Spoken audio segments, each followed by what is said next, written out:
அனைவருக்கும் வணக்கம். ஓம் பூச்சியாய ராகவேந்திராய சத்திய தர்ம ரதாயச பஜத்தாம் கல்ப விருஷாய நமதாம் காமதேனிவே. ஸ்ரீ ராகவேந்திரோடைய பொற்பாதம் தொட்டு வணங்கி குரு வாழ்க குருவே துணை. பக்தி பீஸ்ட் நேயர்கள் அனைவருக்கும் வணக்கம். பராபவ தமிழ் புத்தாண்டு நல்வாழ்த்துக்களுடன் 2026 தமிழ் புத்தாண்டுடைய பலாபலனை மேச முதல் மீனம் வரை தொடர்ந்து நம்ம பார்க்க போகிறோம். இதில் இந்த ஆண்டோடைய சிறப்பு அப்படின்னு பார்த்தீங்கன்னா, ஒவ்வொரு கிரகமும் கோச்சாரப்படி ஆண்டு பலனாக ஒவ்வொரு ஆண்டு 1.5 ஆண்டு, அதே போல் 2.5 ஆண்டு, இது மாதிரி பெயரக்கூடிய கிரகங்களுடைய வரிசையில் சனி பகவான் முதையே பயிற்சி ஆயிட்டார். அதாவது மீனத்தில் 2.5 ஆண்டுகள் மீனத்தில் தன்னுடைய நட்சத்திரத்தில் உத்திரட்டாதியில் பயணிக்கக்கூடியது ஒரு விசேஷம் அப்படின்னு சொல்லலாம். இந்த பராபவ அப்படிங்கிறது என்னென்னா, ஒரு சிக்கல், அவமானம், சில விஷயத்தில் போராட்டம்னு கூட சொல்லலாம். அப்பேற்பட்ட விஷயங்களை உலகியல் இந்த உலகமே சந்திக்கக்கூடிய 60 ஆண்டுகள் தமிழ் வருடத்தில் இந்த ஆண்டு பல விஷயங்களை நம்ம போராடி தான் ஜெயிக்கணும். அரசியல் ஏன் கேட்குறீங்க, பஞ்சபூதத்திலேயே நீர், நெருப்பு, காற்று எல்லாத்துலேயும் சில சிக்கல்களும் போராட்டங்களும் இருக்குங்க. பூகம்பம் கூட வர வாய்ப்பு உண்டு. போர் முனையிலே நம்ம ஜெயிக்கக்கூடிய அமைப்பெல்லாம் நிறைய விஷயங்கள் உலகியல் லெவலில் பல சிக்கல்களை ஏற்படுத்தக்கூடிய ஆண்டு என்றே சொல்லலாம். அப்போ இந்த கிரகங்கள் அமைப்பில் இந்த சனி பகவான் இருக்கக்கூடிய மீனம் ஜலராசி அப்படிங்கும்போது நல்ல மழை வளம் இருக்குங்க. ராகு கேது காலசர்ப தோஷத்தில் இது ஆரம்பிக்குது இந்த ஆண்டு செவ்வாய்க்கிழமைங்க. எப்படின்னா, அந்த காலசர்ப தோஷம் அப்படிங்கும்போது ராகு கேது அடைவுக்குள்ளார 9 கிரகங்களும் இருக்கக்கூடிய அமைப்பில் 7 கிரகங்கள் மாட்டுது. அதில் 3 கிரகங்கள் சனி பகவான், செவ்வாய், புதன் 3மே முக்கூட்டு கிரகமாக மீனத்திலும், சூரியன் பிரவேசிக்கக்கூடிய உச்சம் பெற்று சித்திரை அப்படின்னாவே அந்த மேஷம்தான், அங்கே தான் பிரவேசிக்கிறார். அதனால தமிழ் புத்தாண்டில் முதல் ஒரு மாதமாக சித்திரை மாதத்தை நம்ம சொல்கிறோம். உச்சம் பெற்று ஆரம்பிக்கக்கூடிய இடமாக இருந்தாலும் மேஷம் அப்படிங்கிறது செவ்வாய், அதனுடைய இடமான சுக்கிரன் இருக்கனால பெண்களுக்கு நல்லாயிருக்கும். பெண்கள் ஒரு தலைமைத்துவமாக வரக்கூடிய அமைப்பு நிறைய உண்டு. பெண்களுக்கு சலுகைகள் நிறைய வரக்கூடிய விசேஷ அமைப்பெல்லாம் இந்த பராபவ ஆண்டில் உண்டு அப்படின்னு சொல்லலாம். குரு பகவான் மிதுனத்தில் பிரவேசிச்சுட்டு இருந்தாலும் ரிஷபம் அவங்களுக்கு 2ஆம் இடமாக இருக்குது. மேஷத்துக்கு ஒவ்வொரு பாவகத்துக்கும் மிதுனம்ங்கிற இடத்துல குரு இருந்து அடுத்தது கடகத்துக்கு உச்சம் பெற்று சிம்மத்துக்கு அதிசார கதியாக வக்ரகதி பெற்று மாறக்கூடிய 3 நிலைப்பாடு குரு பகவானுக்கு உண்டு. சுயசாரமாக புனர்பூசத்தில் தான் இப்போ பிரவேசிக்கிறார். ஸோ ஜனன ஜாதகத்தில் கிரகங்கள் எப்படி இருக்கோ அதே போல் தான் தமிழ் புத்தாண்டில் அந்த பிறக்கக்கூடிய அந்த நாள் என்னென்ன கிரகங்கள் என்ன அமைப்பில் என்ன நட்சத்திர சாரம் வாங்கியிருக்குங்கிறத ரொம்ப கவனமாக பார்க்கணும்.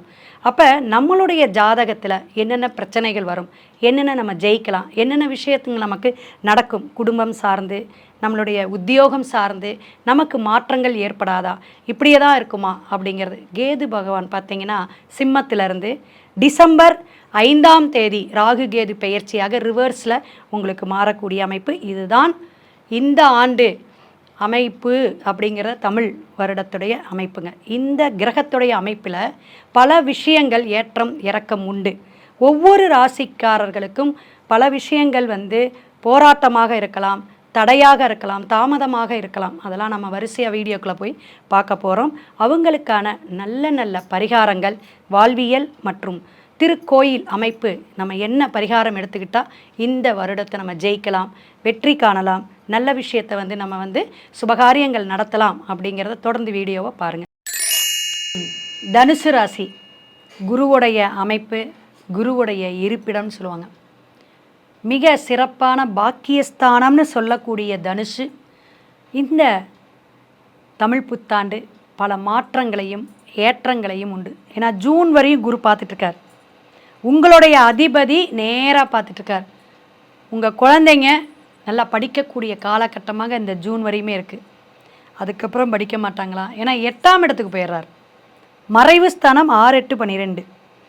உங்களுடைய காரகன், உங்களுடைய அதிபதியான குரு மறையும் பொழுது சின்ன சின்ன மாற்றங்கள், குழந்தைங்களை பிரியக்கூடிய அமைப்போ அல்லது அவங்களுக்கு எஜுகேஷன் சம்பந்தமான கல்லூரிகளை போடுறதோ அல்லது ஸ்கூலில் வந்து சேர்த்தக்கூடிய அமைப்புலலாம் ஒரு பிரச்சனையை, ஒரு விரயத்தை கொடுக்கும், பண விரயத்தை கொடுக்கும்னா ஜூனுக்கு அப்புறங்க. ஏன்னா எல்லாமே 2-3 மாற்றம் உண்டுங்க குருவுக்கு. இங்கே எல்லா ராசிக்காரர்களுக்கும் பல விஷயத்தை வந்து குருவையும் சனி பகவானை வச்சு தான் தமிழ் புத்தாண்டு சொல்லிகிட்டு இருக்கோம். ஏன்னா சர்ப தோஷத்தில் வேற ஆரம்பிக்குது.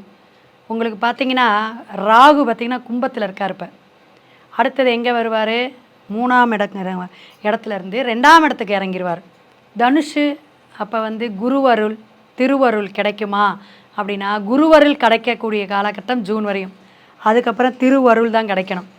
கடன் பிரச்சனை, பணப்பிரச்சனையை ஏற்படுத்தக்கூடிய காலகட்டமாக இருக்குது. அதிக கடனை வாங்கிறாதீங்க, நிறைய முதலீடு போட்டுறாதீங்க. இப்போ செஞ்சிட்ருக்கிற தொழிலை விருத்தி பண்ணிக்கலாம், அவ்வளோதான். கடன் பிரச்சனையை உண்டு பண்ணக்கூடியது கேதுவும் சேர போகிறார். அப்போ நிறைய விஷயங்கள் உங்களுக்கு தடுமாற்றத்தை கொடுக்கணும். நகையை கொண்டு போய் அடமானம் வச்சலாமா, யார்கிட்டையாவது லோனுக்கு வாங்கிடலாமா, இப்படி நிறைய விஷயங்களை உங்களுக்கு பணப்பிரச்சனையை கொடுத்துரும். தொழில் சார்ந்திருக்கலாம் அல்லது குடும்பம் சார்ந்திருக்கலாம். கண் பிரச்சனையை கொடுக்குங்க. கண்ணை உடனே டெஸ்ட் பண்ணிக்கணும், ரொம்ப கவனமாக இருக்கணும். கண் பிரச்சனையில் கவனமாக இருக்கணும், மிகுந்த எச்சரிக்கை.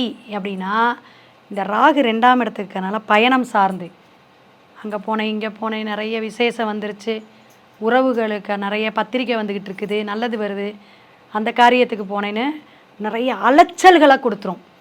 அலைச்சல்களை கொடுக்கக்கூடிய காலகட்டங்கள் இப்போ இல்லைங்க, இந்த வருஷம் கடைசியில் டிசம்பர்லேருந்து ஆரம்பிச்சிடும். நிறைய அலைச்சல்கள் உண்டு, பிரயாணம் உண்டு. மேம்போக்கான சிந்தனைகள் உங்களை கொஞ்சம் வலிமைப்படுத்தும். குரு சப்போர்ட் இல்லை, சனி பகவான் 4ஆம் இடம் வேறு. வண்டி வாகனம் பழுது ஏற்படும், வீட்டில் ஆல்ட்ரேஷன் பண்ணக்கூடிய அமைப்பு வரும். வீட்டில் வந்து பொருட்களுக்கெல்லாம் ஏதாவது மின்சாரம் இது அல்லது தண்ணி டேப்பு இந்த மாதிரி இடமெல்லாம் உங்களுக்கு ஒரு விரயத்தை கொடுத்துரும், செலவுகளை கொடுத்துரும். ஒரு ப்ளம்பர் வர மாதிரி அமைப்பை கொடுத்துரும்.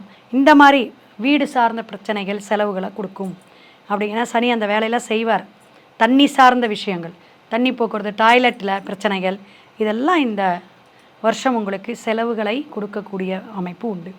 வரவு அப்படிங்கும்போது நீங்கள் செய்யக்கூடிய தொழிலில் நிறைய கொஞ்சம் எஃபெக்ட் போடணும், நிறைய விஷயங்களை சிந்திக்கணும், ஒருத்தருக்கு ஒருத்தர் விட்டு கொடுத்து போகக்கூடிய அமைப்பு. வீடு மாற்றம், வாடகையாக இருந்தாலும் சரி, தொழிலாக இருந்தாலும் சரி, இடமாற்றம் உண்டு.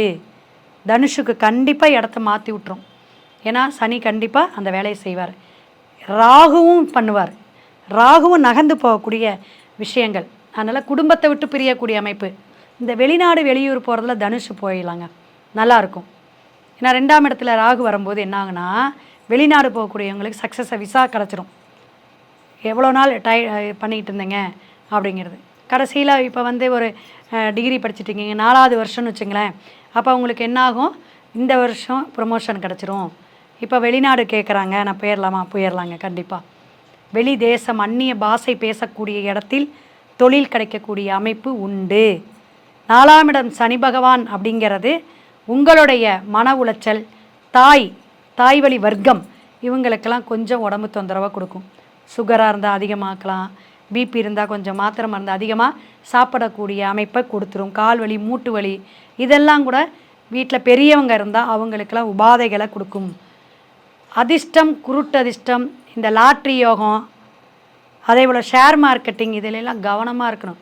இந்த ராகு ஆசையை காட்டி மோசம் பண்ணிவிடும். அதிலெல்லாம் நம்ம இன்வெஸ்ட்மெண்ட் பண்ணுறோம் அப்படின்னு இந்த ஜென்ஸ்லாம் நீங்கள் என்ன செய்யணும், ஆண்கள் ரொம்ப விழிப்புணர்வாக இருக்கணும். நிறையா வந்துக்கிட்டு இருக்குது அப்படின்னா வரும்பொழுது பணத்தை தக்க வச்சுக்கோங்க. அதுக்கப்புறம் நீங்கள் மேற்கொண்டு நீங்கள் ஒரு இன்வெஸ்ட்மெண்ட் பண்ணும்போது அது என்னாகும், சிக்கலில் போய் மாட்டி விட்டுரும். அதனால் ரொம்ப நிதானமாக சூதகரமாக இருந்துக்கோங்க. பணப்புழக்கத்தில் ரொம்ப கவனமாக இருக்கணும். தனுஷு சரிங்களா, விரயத்தை கொடுத்துரும். 8ஆம் இடம் அது ரொம்ப இதாக இருக்கணும். 2ஆம் இடத்துல ராகு உங்களுக்கு சில விஷயங்களை ஒரு வேகத்தை கொடுத்து தடைய பிரேக் கொடுக்கும். இதையும் நீங்கள் கவனத்தில் எடுத்துக்கணும். அப்போ 4ஆம் இடத்துல மந்தமாக இருக்கக்கூடிய சனி பகவான் உங்களுக்கு தொழில் மாற்றம், இடமாற்றங்களை உண்டு, உத்தியோக உயர்வு உண்டு, அந்தஸ்தை கொடுக்கும். வேலைக்கு போகிறவங்களுக்கெல்லாம் நல்லதுங்க அப்படி சொல்லலாம். சுய தொழில் செய்கிறவங்களுக்கெல்லாம் ஓரளவு தான். எப்படின்னா ஒரு 60%ன்னு சொல்லுங்களேன். நான் வந்து ஒரு சொந்தமாக பிஸ்னஸ் பண்ணுறேன், சினிமா துறை, கலைத்துறையில் இருக்கிறவங்களுக்கு சூப்பராக இருக்கும். ஏன்னா 2ஆம் இடத்துல ராகு வரார், விசேஷமான அமைப்பை கொடுக்கும், நிறைய புதிய வாய்ப்புகளை தரும். இசைத்துறையில் இருக்கீங்க, வெளிநாட்டு யோகம் உண்டு. சினிமா துறையில் நல்ல ஒரு ஆக்ட்ரஸாக கிடைக்கக்கூடிய வாய்ப்புகள்லாம் தனுஷுக்கு உண்டு. ஏன்னா குரு எப்பயுமே உங்களுக்கு ஒரு நல்ல பிளேஸு. தனுஷில் ஒரு கிரகம் இருந்து தசாபுத்தியோ அல்லது ஒரு நல்ல கிரகம் இருந்து ஒரு தொடர்பில் மற்ற கிரகங்கள் வரும்போது கண்டிப்பாக ஆன்மீகம் சார்ந்த ஒரு விஷயத்த, கோயில் சார்ந்த விஷயத்த செய்வாங்கங்க. ஏன்னா கௌரவம் நிறைய பார்ப்பாங்க. வரட்டு கௌரவம் பார்க்குறது யாருன்னா தனுசு தாங்க. அந்த அளவுக்கு அந்தஸ்துக்காக தன் குடும்பத்துக்காக கட்டி ஆளக்கூடிய அமைப்பை கொடுப்பாங்க. சித்திரை மாதம் வைகாசி மாதம்லாம் வருது இல்லைங்க, அப்போலாம் நீங்கள் என்ன செய்கிறீங்க, இந்த ஆரம்பத்துலேயே நவகிரகத்தை போய் ஒரு வழிபாடு எடுத்துங்க. நவகிரகத்தை, ஏன்னா நல்ல சுபகிரகம் மாறுது மறையுதுன்னு வச்சுக்கோங்களேன். அப்போ நம்ம என்ன செய்யணும், நவகிரகத்தை வழிபாடு எடுக்கணும். கண்டிப்பாக திரு ஆலங்குடி போயிட்டு வரலாம், குரு பகவானை போய் சேவிச்சிட்டு வரலாம். வியாழக்கிழமை போயிட்டு வரலாம். குருவாரமாக இருக்கக்கூடிய அந்த வியாழக்கிழமை நான்வெஜ் கூட சாப்பிடாதீங்க. முடிஞ்சால் வாரம் ஒரு நாள் தானே, ட்ரை பண்ணி பாருங்கள். ஹோம பூஜை, யாக பூஜை, இது மாதிரி பூஜை பண்ணக்கூடிய இடத்துல நெய், பசு நெய் வாங்கி உங்கள் கையால் இந்தாங்க ஹோமத்துக்கு விடுங்கன்னு சொல்லி கொடுங்க. சமைத்து கட்டும் ஹோம பூஜைக்கான நெய், பசு நெய் வாங்கி கொடுங்க. ரொம்ப சிறப்பாக இருக்கும். எண்ணிய காரியங்கள் எல்லாம் முடிவாகும். நல்ல விஷயங்கள்லாம் போராடி ஜெயிக்கக்கூடிய விஷயமெல்லாம் சீக்கிரமாக ஜெயிக்கக்கூடியதுக்காக இன்னும் நிறைய பரிகாரம் இருக்குது. உங்கள் ஜாதகத்தை பார்த்துக்கோங்க. சிவாய நம. திருச்சிற்றம்பலம்.